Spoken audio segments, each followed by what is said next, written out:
एक minute manager please. Pushkar, क्या platinum card के कारण तुमने मैनेजर पर हमला किया? अरे जब तुम फेक कार्ड लेके आए थे तभी तुमने अपनी पहली गलती कर दी थी। तुम क्या सोच रहे हो?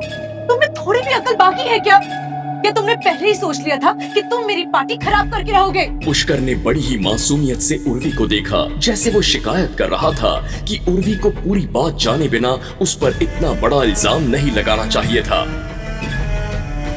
ये प्लैटिनम कार्ड असली है और सिर्फ इस कार्ड की वजह से मैंने उसे नहीं मारा। उसे मारने की कोई और वजह थी, लेकिन मैं वो कारण नहीं बता सकता क्योंकि अगर मैंने वो बता दिया तो यहाँ किसी की बेइज्जती हो जाएगी, इसलिए मैं चुप हूँ। Are you for real? तुम असली बात बताने की बजाय जेल जाना पसंद करोगे? झूठ बोल रहे हो तुम। तुम्हें बस अपना गुस्सा किसी पे उतारना था, इसलिए तुमने ये सब किया। सुन लड़के, मैं पहले ये नहीं कहना चाहता था, लेकिन तुझे नहीं पता कि तूने क्या किया है।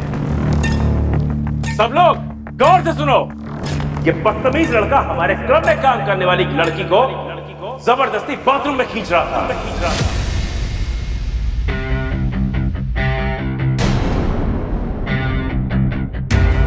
वो तो उसकी किस्मत अच्छी थी कि मैं वहां पर पहुंच गया और मैंने समय पर उसकी इज्जत बचा ली, लेकिन इस बदतमीज लड़के ने मेरा हाथ तोड़ दिया।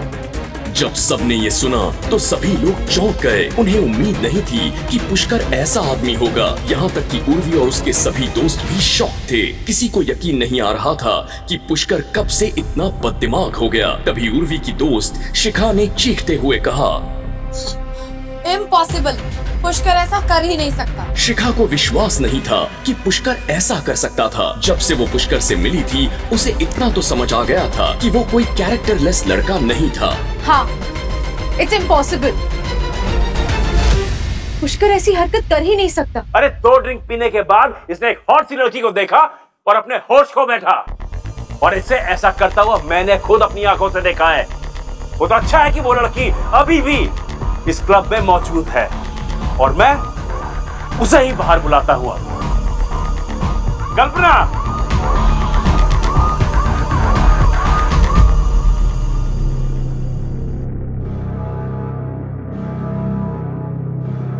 कल्पना, बताओ कि तुम्हारे साथ बाथरूम में क्या हुआ था? पुष्कर अचानक आगे बढ़ा और कल्पना की ओर देखा। सबकी निगाहें उस लड़की पर टिक गईं। वो आगे जो कहने जा रही थी वही इस मसले का हल था। कल्पना ने पुष्कर की ओर देखने की हिम्मत नहीं की। उसने बेचैनी में अपनी मुट्ठियां बंद कर ली और फिर पुष्कर की ओर इशारा किया। मैनेजर सच कह रहे, इस लड़के ने मेरे साथ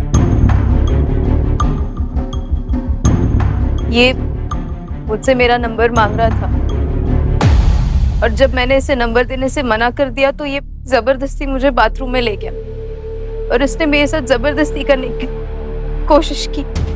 सभी ने हैरानी से पुष्कर की ओर देखा। उन्हें उम्मीद नहीं थी कि ये वही पुष्कर है जो हमेशा शांत रहता था। आज वो इतना घटिया काम कैसे कर सकता था? उर्वी ने पुष्कर को देखते हुए कहा, समझ नहीं आ रहा कि क्या तुम वही पुष्कर हो? क्यों किया तुमने ये सब?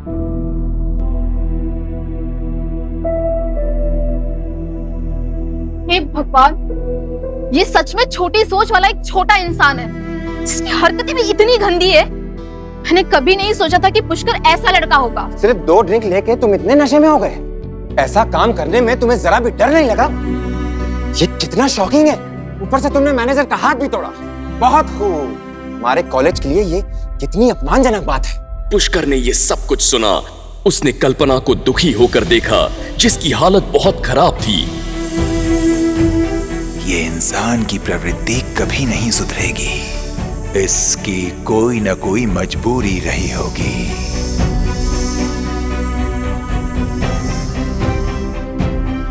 मैंने तुम्हें खतरे से बचाया, तुम्हें तुम्हारे उस घटिया मैनेजर सतीश से बचाया।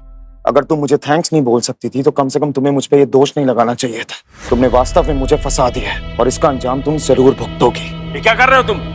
गंदे इंसान, इसे भी मारना चाहते हो? हाँ लड़के, कहीं जाना मत, हमने पुलिस बुला ली है। अब गिरफ्तार होने का इंतजार है बस। पुलिस? अयन, एक मिनट। अयन, अगर पुष्कर गिरफ्तार हो गया ना तो मेरी मम्मी मुझे मेरे घर के बाहर कभी नहीं निकलने देगी। इस घटिया इंसान को बचाने का मन तो नहीं कर रहा, लेकिन please please help us. It's okay, let me handle this. Satish, police को बुलाने की जरूरत नहीं। मेरा दोस्त बहुत ही ज्यादा परेशान था, शायद इसलिए उसने अधिक शराब पी ली तो ये गलती कर बैठा। मैं उस लड़की को हर जाने में 1 लाख रुपए देने के लिए तैयार हूं।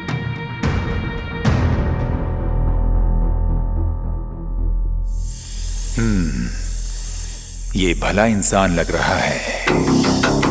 अपने मतलब के लिए इंसान अच्छा ही बनता है। कल्पना का पूरा शरीर कांपने लगा। उसके लिए 1 लाख रुपए बहुत ज्यादा थे। उसे पता था कि उसने झूठ बोला है, इसलिए उसने और बहस जारी रखने की हिम्मत नहीं की।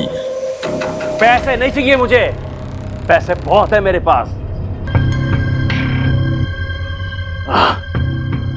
इस लड़के को मेरे पास आना होगा और यही घुटने टेक कर मुझसे माफी मांगनी होगी और खुद को 100 थप्पड़ मारने होंगे और ये कहना होगा कि वो गलत था। और तब जब ये मेरे सामने घुटनों पे बैठा होगा, मैं इसके हाथ तोड़ूंगा जैसे इसने मेरा हाथ तोड़ा था।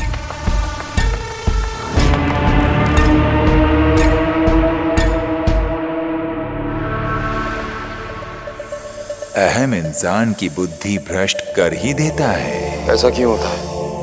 वो जानता है कि अगर वो अपना खूंखार और गंदा रूप नहीं दिखाएगा तो सभी यही सोचेंगे कि उसे धमकाना और पीटना बड़ा ही आसान है।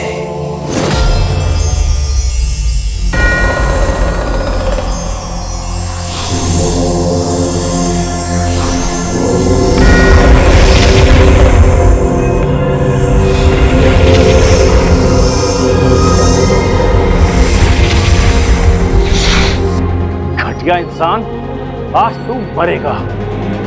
मारो इसे।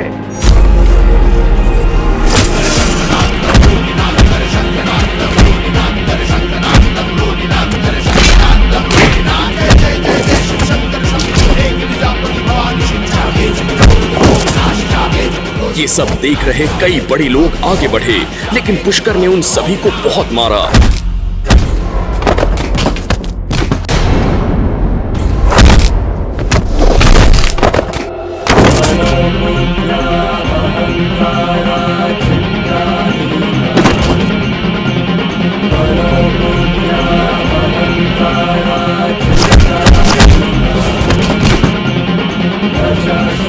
अचानक चारों ओर दहशत फैल गई।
मैं लड़ने नहीं आया हूँ, बस इतना बताने आया हूँ कि वो आ रहे हैं। कौन है जो मेरे क्रोध का सामना करना चाहता है? सामना नहीं, तेरा खात्मा करने आ रहा है वो। कौन? माजिद भाई।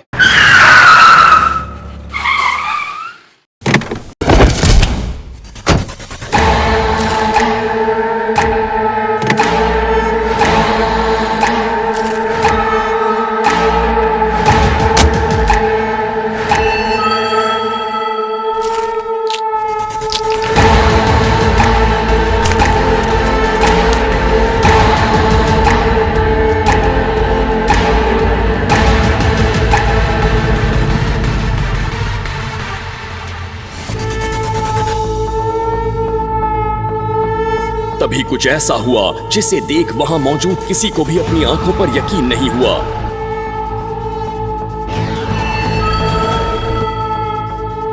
होटल का मालिक डॉन माजिद वहां आया। पुष्कर सर, आप हमारे क्लब में? नमस्कार।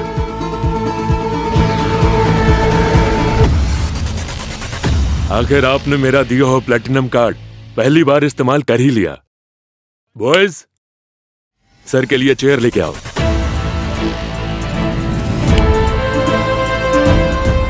माजिद भाई, अरे माजिद भाई, it was a mistake, just a misunderstanding. आखिर क्यों फतेहाल पुष्कर के सामने हाथ जोड़कर खड़ा हुआ शहर का सबसे बड़ा डॉन? मामूली सा लड़का पुष्कर इतने बड़े डॉन को कैसे जानता था? आखिर क्यों पुष्कर के शरीर से बाहर निकले वो दो दिव्य नाग? क्या पुष्कर था देव अवतार या उसे मिला था महादेव का वरदान? क्या पुष्कर उस घिनौने इल्जाम से खुद को बेकसूर साबित कर पाएगा? पुष्कर की ये अलौकिक, अद्भुत और एक्साइटिंग कहानी जानने के लिए अभी डाउनलोड करें पॉकेट FM ऐप और सुने एक शानदार ऑडियो सीरीज फूंकार, बिल्कुल फ्री।